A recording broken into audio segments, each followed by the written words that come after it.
ഈശോയിൽ സ്നേഹമുള്ളവരെ, വിശുദ്ധ അഗസ്തീനോസിൻ്റെ ആത്മകഥയായ കൺഫെഷൻസ് എന്ന പുസ്തകത്തിലെ 4-ാം ഭാഗമാണ് നാം ഇന്ന് ധ്യാനിക്കുക. വിശുദ്ധ അഗസ്തീൻ്റെ ജീവിതത്തിലും ഈ പുസ്തകത്തിലെയും നിർണായകമായ ഒരു ഭാഗമാണ് ഈ 4-ാം ഭാഗം. ഇതിൻ്റെ തലക്കെട്ട് 18 വയസ്സ് മുതൽ 27 വയസ്സ് വരെ എന്നാണ്. അഗസ്റ്റിൻ ഈ കാലഘട്ടത്തെക്കുറിച്ച് പറയുന്ന വാചകം ഇങ്ങനെയാണ്: നിരവധിയായ കറുത്ത വികാരങ്ങളുടെ അഗ്നിയിൽപ്പെട്ട് എൻ്റെ യൗവനം കത്തിയമർന്ന കാലം. അതിൽ എൻ്റെ സൗന്ദര്യം കത്തിക്കരിഞ്ഞുപോയി. ഞാൻ വിരൂപനായിത്തീർന്നു. താൻ വിരൂപനായ 4 മേഖലകളെക്കുറിച്ച് എടുത്തു പറയുന്നുണ്ട്. 1 ആസക്തികൾ കൊണ്ട്, 2 അഹങ്കാരം കൊണ്ട്, 3 അമിതമായ ആകുലതകൾ കൊണ്ട്, 4 അന്ധവിശ്വാസങ്ങൾ കൊണ്ട്. ഈ ആസക്തികൾ നിറഞ്ഞ കാലം ഈ പുസ്തകത്തിലെയും സെൻ്റ് അഗസ്റ്റിൻ്റെയും ജീവിതത്തിലെ ഏറ്റവും കൂടുതൽ ഭാരപ്പെടുത്തുന്ന കാലമാണ്. അഗസ്തീനോസ് എഴുതുന്നതിങ്ങനെയാണ്: അക്കാലത്ത് എനിക്ക് ഒരു കാമുകി ഉണ്ടായിരുന്നു. 13 വർഷത്തോളം അവൾ എൻ്റെ കൂടെ താമസിച്ചു. ഞങ്ങൾ ലീഗലായിട്ടുള്ള മാരേജ് ചെയ്തില്ല. ഒരു ഇല്ലീഗൽ റിലേഷൻഷിപ്പ് ആ സ്ത്രീയുമായി ഞാൻ തുടർന്നു. ഈ സ്ത്രീയുടെ പേര് ഈ ആത്മകഥയിൽ ഒരു സ്ഥലത്ത് പോലും എടുത്തു പറയുന്നില്ല. നമ്മൾ വായിക്കുന്നുണ്ട്, ഈ റിലേഷൻഷിപ്പിൽ സെൻ്റ് അഗസ്റ്റിന് ഒരു കുഞ്ഞ് പിറക്കുന്നുണ്ട്. അദയോ ദാത്തസ് എന്നാണ് കുഞ്ഞിൻ്റെ പേര്. ഈ വാക്കിൻ്റെ അർത്ഥം ഗിഫ്റ്റ് ഓഫ് ഗോഡ് എന്നാണ്. ദൈവത്തിൻ്റെ സമ്മാനം എന്നാണ് കുഞ്ഞിന് അഗസ്റ്റിൻ പേരിട്ടത്. പിന്നീട് ഈ സ്ത്രീ സ്വദേശത്തേക്ക് മടങ്ങിപ്പോയതായും നാം വായിക്കുന്നുണ്ട്. ഈ ഒരു കാലഘട്ടത്തെയാണ് അഗസ്റ്റിൻ കൂടുതലായിട്ടും കറുത്ത വികാരങ്ങളിൽ എൻ്റെ യൗവനം കത്തി അമർന്ന കാലമെന്ന് വിശേഷിപ്പിക്കുക. 2 അഹങ്കാരം തലക്ക് പിടിച്ച കാലമാണ്. നമ്മൾ ഇന്നലെ കേട്ടു ഹോർത്തേൻസിയോസ് എന്നൊരു പുസ്തകം വായിച്ച കാര്യത്തെക്കുറിച്ച്.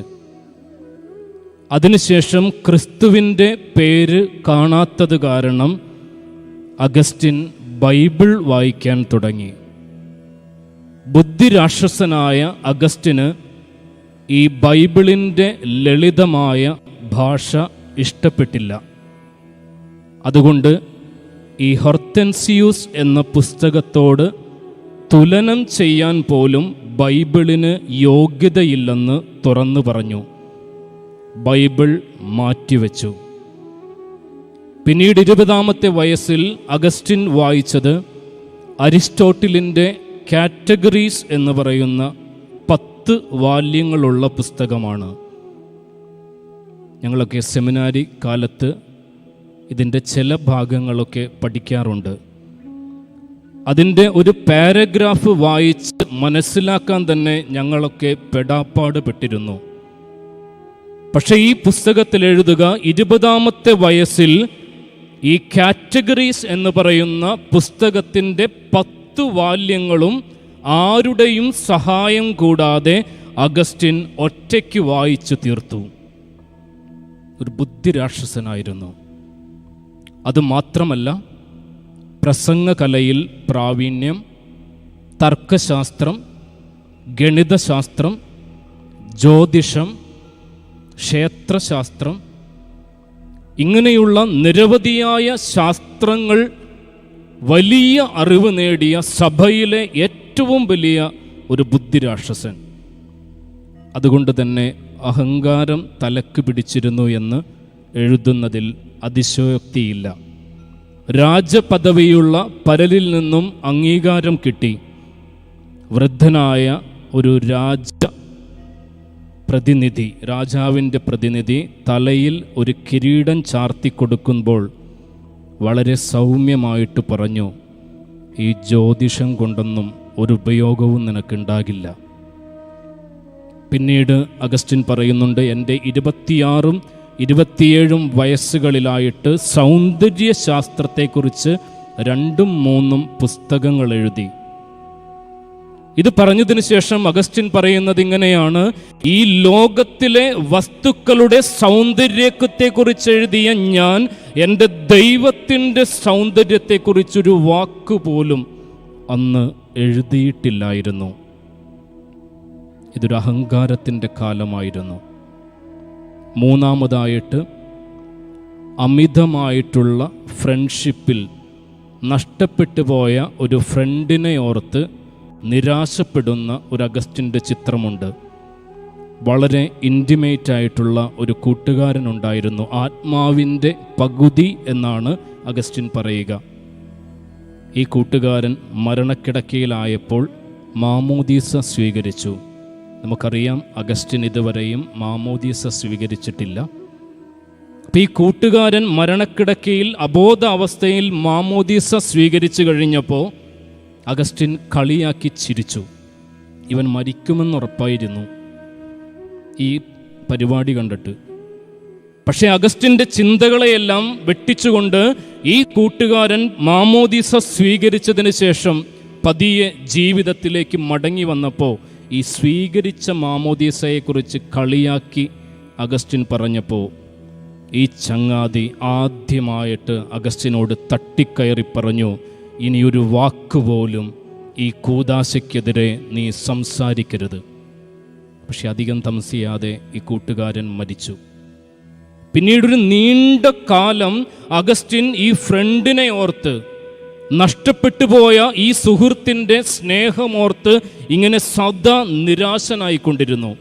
ഒടുവിൽ എഴുതുന്നത് ഇങ്ങനെയാണ്: ദൈവമേ, ഭൂമിയിലുള്ള ഒരു ഫ്രണ്ടിനെ നോക്കി കരഞ്ഞ ഞാൻ നിന്റെ സ്നേഹം അറിഞ്ഞില്ലല്ലോ. നാലാമതായിട്ട്, അന്ധവിശ്വാസങ്ങളുടെ കാലമായിരുന്നു ഇത്. അഗസ്റ്റിൻ്റെ ചിന്തകളെ ക്രിസ്തുവിൽ നിന്നും മാറ്റിയ ഒരു മതത്തിൽ ചെന്നുപെട്ടു. മനിക്കേയിസം എന്നാണിതിൻ്റെ പേര്. പേർഷ്യൻ ചിന്തകനായ മാനി എന്നൊരാൾ സ്ഥാപിച്ച മതമാണ്. ക്രൈസ്തവ മതത്തിൻ്റെയും എല്ലാ മതങ്ങളുടെയും കുറച്ച് ഭാഗങ്ങൾ പെറുക്കിയെടുത്ത് രൂപം കൊടുത്ത ഈ മനിക്കേയിസത്തിലായിരുന്നു 9 വർഷത്തോളം അഗസ്റ്റിൻ ഇങ്ങനെ ആശ്രയിച്ചു കൊണ്ടിരുന്നത്. ഇങ്ങനെയൊരു അന്ധവിശ്വാസങ്ങളുടെ കാലത്തിലൂടെയും അഗസ്റ്റിൻ സഞ്ചരിച്ചു. അങ്ങനെ ഈ യൗവനകാലം ആസക്തികളിൽപ്പെട്ട്, അഹങ്കാരത്തിൽപ്പെട്ട്, നഷ്ടപ്പെട്ടുപോയ ഫ്രണ്ട്ഷിപ്പിനെ ഓർത്ത് വിലപിച്ച് അന്ധവിശ്വാസങ്ങളിൽ കുടുങ്ങിക്കിടന്നതിനെക്കുറിച്ചാണ് ഈ 4ാം ഭാഗം, ജീവിതത്തിലെ വഴിവിട്ടുപോയ കാലത്തെക്കുറിച്ച് അഗസ്റ്റിൻ വിവരിക്കുന്നത്.